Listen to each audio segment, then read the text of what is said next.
আমার এই কথা কারণে যদি আমি মারা যেতে হয় তাহলে মারা যাব, কিন্তু আমার মুসলিম বোনরা তো কমসে কম বাঁচবে, মুসলিম মেয়েরা কমসে কম বাঁচবে। সেখানে গিয়ে সে অবৈধ সম্পর্কে লিপ্ত হবে। দয়া করে আমার এই ভিডিওটি আপনারা সবাই শেয়ার করবেন, আপনার ফেসবুক অ্যাকাউন্টে, আপনার ফেসবুক পেজ, আপনার ইউটিউব চ্যানেল, যেখানে পারেন সবখানে এই ভিডিওটি শেয়ার করবেন প্লিজ। আজকের এই ভিডিওটি কমসে কম মানুষের কাছে পৌঁছানোর স্বার্থে এই ভিডিওটি পৌঁছে দিন। আপনার বোন, আপনার মেয়ে স্কুলে যায়, ভার্সিটিতে যায়, ইউনিভার্সিটিতে যায়, সেখানে যাওয়ার পর আপনার বোন কিন্তু মুসলিম হয়ে যায়, আপনার মেয়ে কিন্তু মুসলিম হয়ে যায়, আপনার বোন, আপনার মেয়ে অনেক বড় বিপদের মধ্যে পড়ে যায়, না পারে আপনাকে বলতে, না পারে সইতে, শেষমেশ অনেকেই দেখা যায়, আমি সবার জন্য দোয়া করি আল্লাহ হেফাজত করুন, অনেকেই আত্মহত্যা পর্যন্ত করতে বাধ্য হয়। কি হয় তাদের সাথে আসলে? তারা যখন ইউনিভার্সিটিতে যায়, তারা যখন ভার্সিটিতে যায়, তখন কি হয়? তারা প্রথমত যাওয়ার পর তারা এমন এক চক্রের মধ্যে পড়ে যায় যে এই চক্রর উদ্দেশ্যই হলো মুসলিম মেয়েদেরকে অমুসলিম বানানো, মুসলিম নারীদেরকে অমুসলিম বানানো। এটা তাদের উদ্দেশ্যই। ওই উদ্দেশ্যকারী মানুষেরা কারা?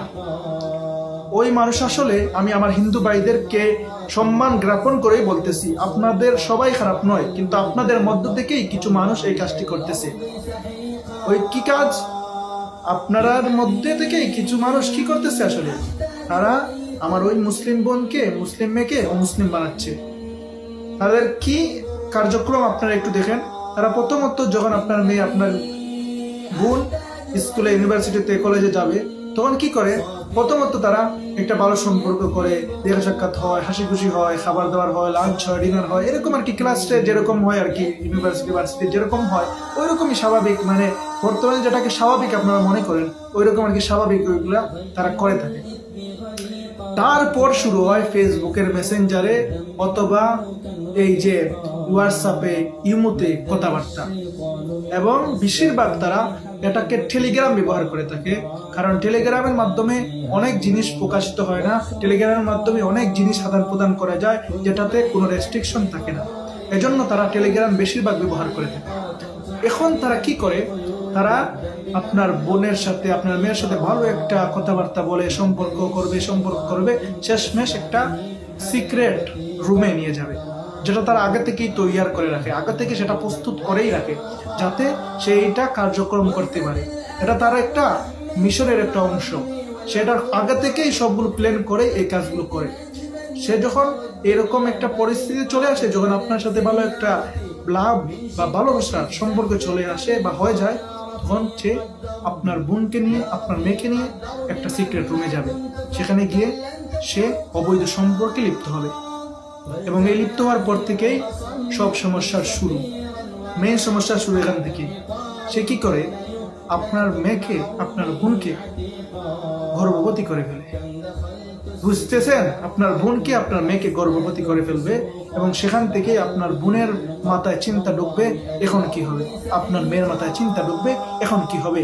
এখন যদি বাড়িতে বলি তাহলে তো সমস্যা, আর না বলিও কিভাবে, আর এটা তো প্রকাশ হয়ে যাবে, কি করি কি না।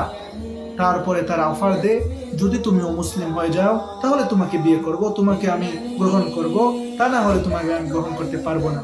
তারপর তারা বাধ্য হয়ে, আমার মুসলিম বোন, মুসলিম মেয়ে কি হয়? মুসলিম হয়ে যায়, এবং তারা মুসলিম বানিয়ে তাদের সাথে রাখেও না, তারা ভারতে পাচার করে দেয়। এটা হলো তাদের, এই সম্পূর্ণটা হলো তাদের একটা মিশনের অংশ। এটা আমি বললাম শুধু আপনাদেরকে বোঝানোর জন্য, আসলে অনেক বড় মিশন তারা, এটা আরো অনেক কার্যক্রম করে যেটা তারা গোপনে চালিয়ে যাচ্ছে। তাই আমি আপনাদের কাছে পায়ে ধরবো, হাতে ধরবো, আপনাদের মেয়েদেরকে সুরক্ষা দিন, আপনাদের বোনদেরকে সুরক্ষা দিন। কিভাবে দিবেন? আপনাদের বোনদেরকে বলুন পর্দা করতে, সর্বোচ্চ লেভেলের পর্দা করে কলেজে, ভার্সিটিতে যাতে তার প্রতি লক্ষ্য না হতে পারে, এবং তার ফেসবুক অ্যাকাউন্ট বন্ধ করে দিন, তার হোয়াটসঅ্যাপ অ্যাকাউন্ট বন্ধ করে দিন। সাধারণ একটা বটন ফোন দিন, যতদিন সে কলেজে যাবে, ইউনিভার্সিটিতে যাবে, তখন তার হাতে সাধারণ একটা বটন ফোন দিন। সে যতই চাও আধুনিক স্মার্টফোন তাকে দিবেন না। প্রয়োজন হলে আপনার আন্ডারে রেখে একটা ফোন দেন, যত সময় তার প্রয়োজন, পড়ালেখার স্বার্থে যদি কোনো কিছু প্রয়োজন হয়ে থাকে, তাহলে আপনার আন্ডারে রেখে সেখানে কোনো অ্যাকাউন্ট খুলবেন না, কিছু খুলবেন না, কোনো নাম্বার দিবেন না, শুধু একটা অ্যাকাউন্ট, শুধু একটা ইউটিউবের বা এরকম যদি কোনো কিছু প্রয়োজন হয় তাহলে আপনার নাম্বারে দিয়ে সেগুলো লিঙ্ক করে সেগুলো দিন, যাতে আপনার আন্ডারে সবগুলো কন্ট্রোলের ভিতরে থাকে। এবং কি করবেন, আপনার বোনকে, আপনার মেয়েকে ইসলামের শিক্ষা দিবেন। বারবার বলবেন, তুমি যাও স্কুলে, কলেজে, ভার্সিটির, সমস্যা নাই, কিন্তু তোমার ইসলাম আগে, তোমার ঈমান আগে। তুমি মনে রাখবে, তুমি এরকম কোনো কিছুতে যেন লিপ্ত না হও। তুমি সবগুলো বুঝে শুনেই করবে, কারণ তুমি এগুলো জানো, তুমি বুঝো, তুমি একজন মুসলিম, তুমি একজন মুসলিম। আগে তোমার মুসলিম, আগে তোমার ধর্ম, আগে তোমার ঈমান, তারপরে তোমার সবকিছু। তুমি কেন এগুলো করবে? তুমি কোনো মুসলমান ছেলের সাথেও তুমি কোনো খারাপ কাজে লিপ্ত হয়ে না, মুসলমান ছেলের সাথে কথা বলো না, মুসলমান ছেলের সাথে কথা বলার প্রয়োজনও নেই। তোমার প্রয়োজন হলে, কিছু বুঝতে হলে, তোমার মুসলিম বোনের সাথে কথা বলো, মুসলিম একজন বান্ধবীর সাথে কথা বলো, মুসলিম এই মেয়ের সাথে কথা বলো, তাদের সাথে কথা বলে সেগুলো বুঝে নেও, সেগুলো ডিসকাস করে নেও, সমস্যা নেই। কিন্তু তুমি এটা করবে না।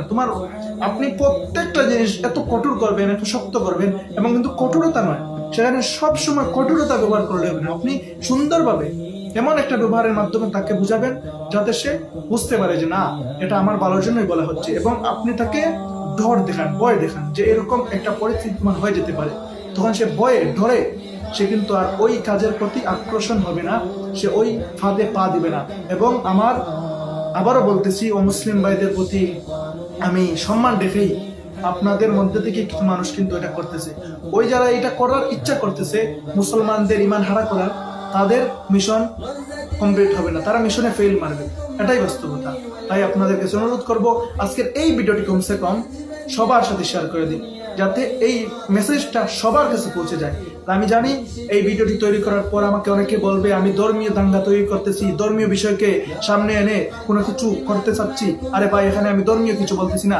আজ এ মুসলমান হিসাবে আপনিও কিন্তু আমার এই কথাগুলো বলার প্রয়োজন ছিল, কিন্তু আপনি বলেননি। আমি বলতেছি যে আপনারা সবাই আমার সঙ্গ দেন, আমার কথাগুলো সাপোর্ট দিয়ে আপনারা আমার সাথে চলুন। আর যদি কেউ না দেন সাথে, কেউ যদি আমার সঙ্গ নাও দেন, তাহলে কোনো সমস্যা নেই। আমার এই কথা কারণে যদি আমি মারা যেতে হয় তাহলে মারা যাব, কিন্তু আমার মুসলিম বোনরা তো কমসে কম বাঁচবে, মুসলিম মেয়েরা কমসে কম বাঁচবে। আর মনে রাখবেন, বনি ইসরাইলের প্রথম যে শুরু হয়, ফিতনা শুরু হয়, সেটা কিন্তু এই নারীদের মাধ্যমেই শুরু হয়েছিল। এজন্য মনে রাখবেন, মুসলমানদেরকে ধ্বংস করার জন্য এই নারীদেরকেই তারা টার্গেট বানিয়েছে, যাতে নারীদের মাধ্যমে মুসলমানদেরকে বিভ্রান্ত করা যায়, মুসলমানদেরকে দুর্বল করা যায়। নারীদেরকে বেশিরভাগ কন্ট্রোল করে রাখুন, নারীদেরকে চক্ষুর সামনে রাখুন, নারীরা কি করতেছে, কোথায় যাচ্ছে, কার সাথে দেখা করতেছে, সবগুলো খবর রাখুন, নজরদারি রাখুন। আপনার ভালো হবে, মুসলমানদের ভালো হবে, ইসলামের ভালো হবে। তা না হলে আপনার বোনের কি ক্ষতি হয়ে যায়, আপনার মেয়ের কি ক্ষতি হয়ে যায়, বাদে কানবেন, শুধু কানবেন, আপনার নিজেরও ক্ষতি হয়ে যাবে, ইসলামেরও ক্ষতি হয়ে যাবে। পায়ে ধরে বলি, আবার সতর্ক হন। আসসালামু আলাইকুম ওয়া রাহমাতুল্লাহি ওয়া বারাকাতুহু।